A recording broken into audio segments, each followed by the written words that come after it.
We're going to now broaden our look, deepen our dialogue about how is it that the private sector can work in achieving this sustainable development and sustainable peace. So I'd like to invite our three panelists from the business sector: Paul Pullman of Unilever, Norihiro Takahashi, who's the president of the Government Investment Fund of Japan. It is the world's largest pension fund. And Maria Victoria Lorento, who's the executive director of Fundación Ideas para la Paz, the Foundation for Ideas for Peace. Please join me. And please welcome them. Yes.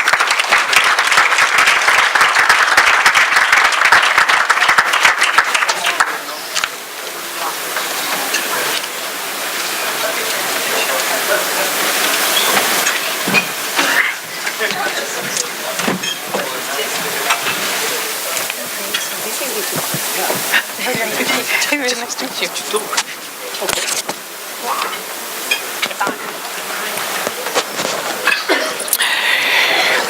So Paul, I'm going to start with you, and I have to say I read your bio, and it sounds like you're all signed up. Ever since you became CEO of Unilever, you've been looking at these issues of sustainable development and engagement for such a massive global corporation like Unilever. So perhaps you could give us some insights into what role you think business can play in what is really, really tough challenges, which is with addressing conflict and instability.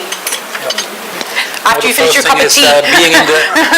Being in the tea business, I won't let a cup of tea, so I'll finish that. This is not an advertisement for Unilever tea. No, that's why I don't mention any names. But we could mention Lipton or other ones, but I don't.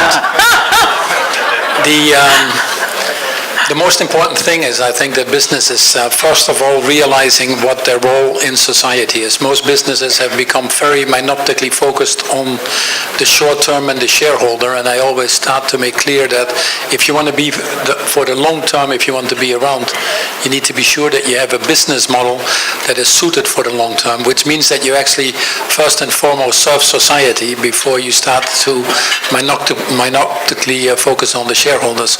So, which brings you to what's your purpose for being here, and often I ask CEOs, what is the purpose of your business, and many start stuttering.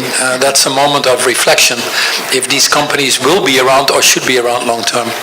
The second thing is that businesses start to understand the enormous potential that is there with the Sustainable Development Goals. I know there is a sense of confusion around the number of goals and the complexity of the targets, but actually the more we wait to implement the Sustainable Development Goals, the more the equation tips in favor of business to do something about it.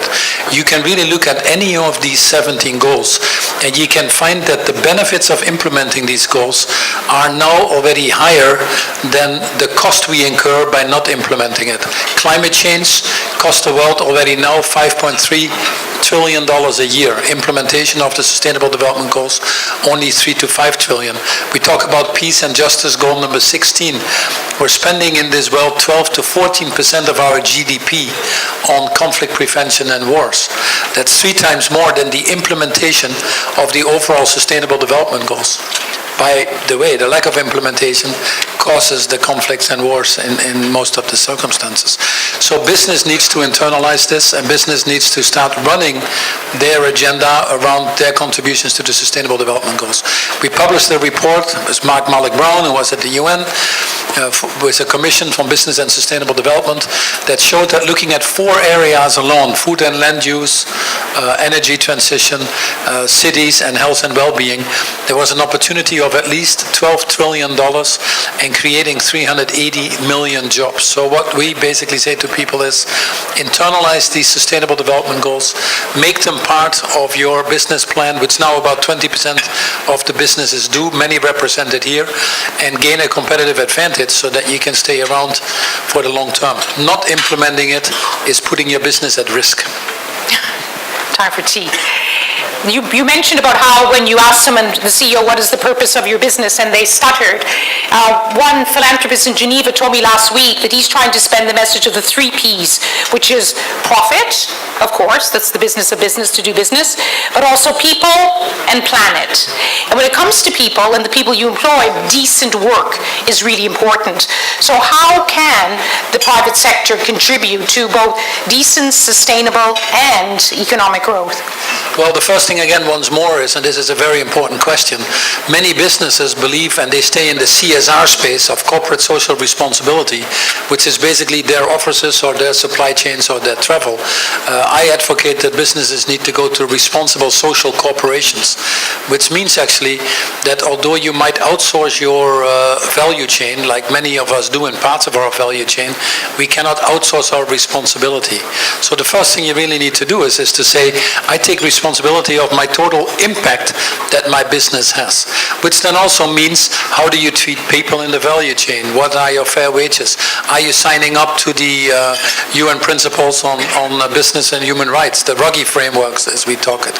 Are you part of broader frameworks in the industry to attack things like modern day slavery or child labor? And are you actively advocating with governments to ensure that the frameworks are in place, like the UK Modern Day Slavery Act, for example, and other things?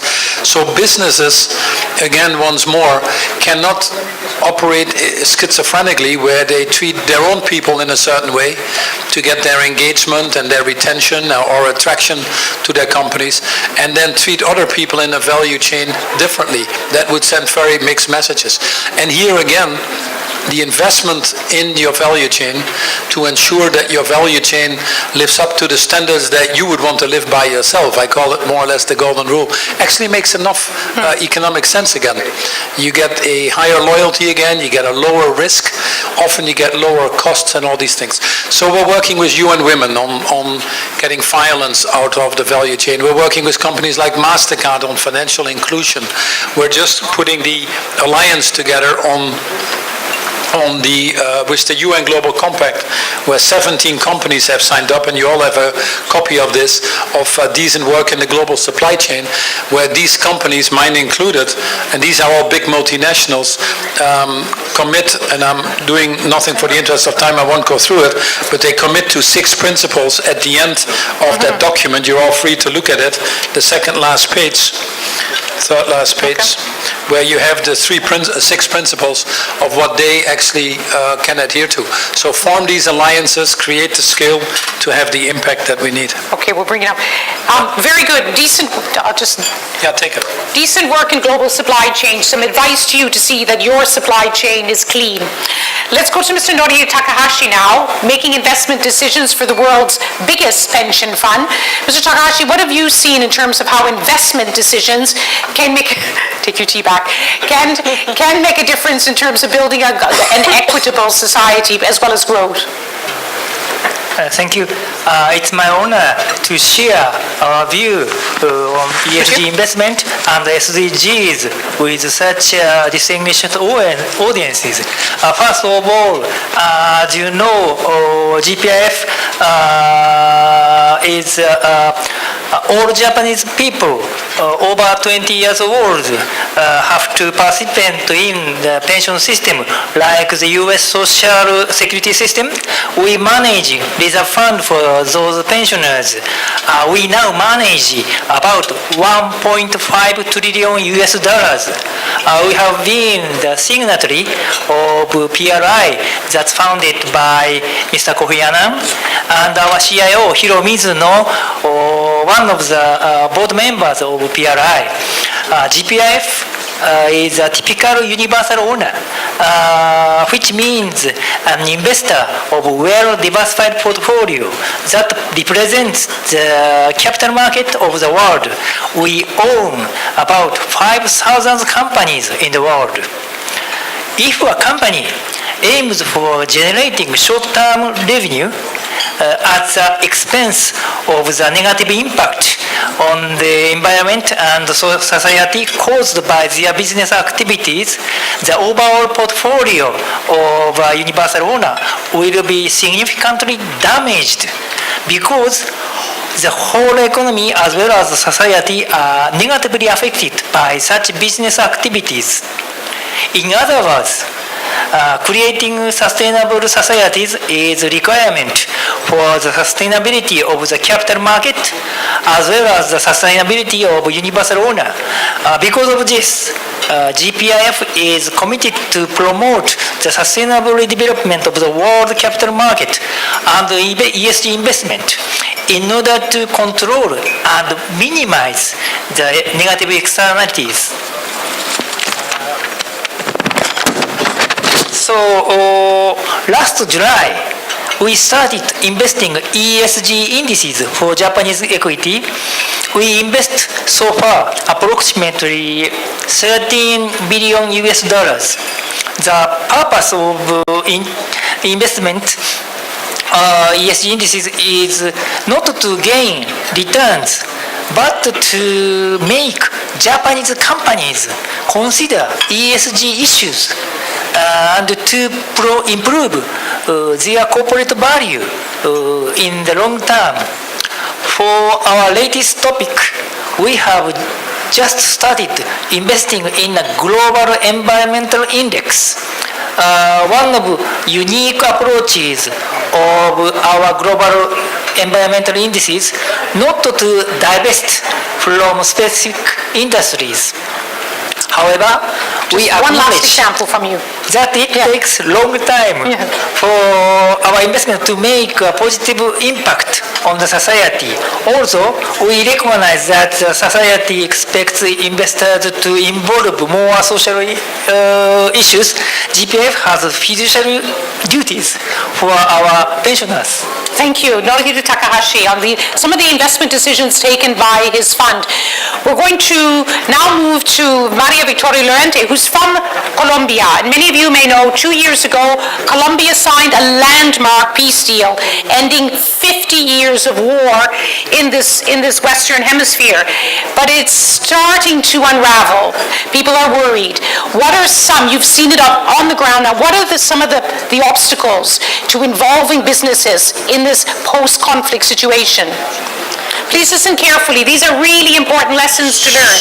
This is a real life situation happening now in Colombia. Okay. Well, thank you very much for having me in this session, and I'm truly honored to share with you some of our experiences in Colombia. And yes, it is not straightforward to bring in businesses and the private sector to collaborate in peace building, even though partnerships we're talking all over about the need for partnerships. This is not straightforward. And I would like to point a number of roadblocks that we have found in Colombia. And by pointing out those roadblocks, later I would like to go over some experiences that I can share that might overcome those roadblocks and make businesses be more collaborative. So the first thing that's an obstacle is that reductionist view we have about businesses as sole economic actors. So we see them like paying taxes, jobs creation, trade, but we don't understand them as part of a bigger complex system, social system. So we need to understand them as part of this complex social system, and need also to bring them and have them participate in a broader to have a broader role of the business in one key issue and one of the pillars of peace building, sustainable peace building, that is creating local capacities, building local capacities. So how can we engage businesses in doing so to escape fragility? The second obstacle is a gap or disconnect we usually find between the agendas set by different actors with regards to local needs. So we usually find, for instance, there is this mining company, a gold mining company will be we've been collaborating for a while. So they operate in this very volatile area in Colombia. So for them, their priority is security. It's the rule of law. But for the communities, and those communities, many of them are involved in informal gold mining, for them, their needs are different. So how can you build common ground when you have different views about which is critical? And the third and last point I would like to highlight, and this is very important, is mistrust. So we navigate in a sea of mistrust. And there is huge mistrust between businesses, communities, and local authorities. So how can you build partnerships if there is no basic trust? So we really have to deal with mistrust. We really have to change paradigms. We have to change paradigms where we see businesses in many areas of Colombia as part of the problem and not as part of the solution. We have to change paradigms where we see businesses not really understanding and not really connecting with what people, with the needs and what people are needing in the local areas. So I would just leave it there, and afterwards I can go to some of the experiences. Just very briefly, because we're coming up to time. Yeah. You have an example of a promising partnership. I have a number of examples. Just one to leave us with. You have This is because I not think you have an fair. announcement. This is not fair. Yeah. So I have to run on Yeah. that. So okay, I brought like 3 examples, but I want to share one that I truly believe that is very promising. So right now we are beginning this initiative that has been fostered by USAID in Colombia, and it's using this matching funds mechanism. So through this matching funds mechanism, what is happening is that they are bringing in companies and different other actors as NGOs and different actors. They're bringing in this partnership, innovative partnership, to address it with a long-term view and with a view of transformation of local conditions, businesses with local organizations and NGOs as mine, to have a long-term project to change conditions in different areas of Colombia. So we are now partnering with this particular mining company and also with the National Coffee Federation. We are partnering with them in a project of 4 to 5 years that is going to try to change conditions and create opportunities and build local capacities in at least 9 municipalities of a specific area of North Colombia. So I think this is very promising in the way that I see that businesses get interested to join in these collaborations when they see the matching funds mechanism working around. Yes. Okay. Thank you very, very much for that really constructive example. I'm so sorry that we don't have more time, but I think this is what we needed. This is happening now in our time. An historic peace agreement for Colombia to end 50 years of war, and it needs the support of everyone in society to make it work. And this kind of partnership you talked about, a long-term partnership which also involves civil society, building local capacity and building trust, as you say, really, really important. And I think all 3 of our speakers gave us concrete examples of how they, from their various perspectives, are trying to work together with other actors to achieve the goals that we've talked about today.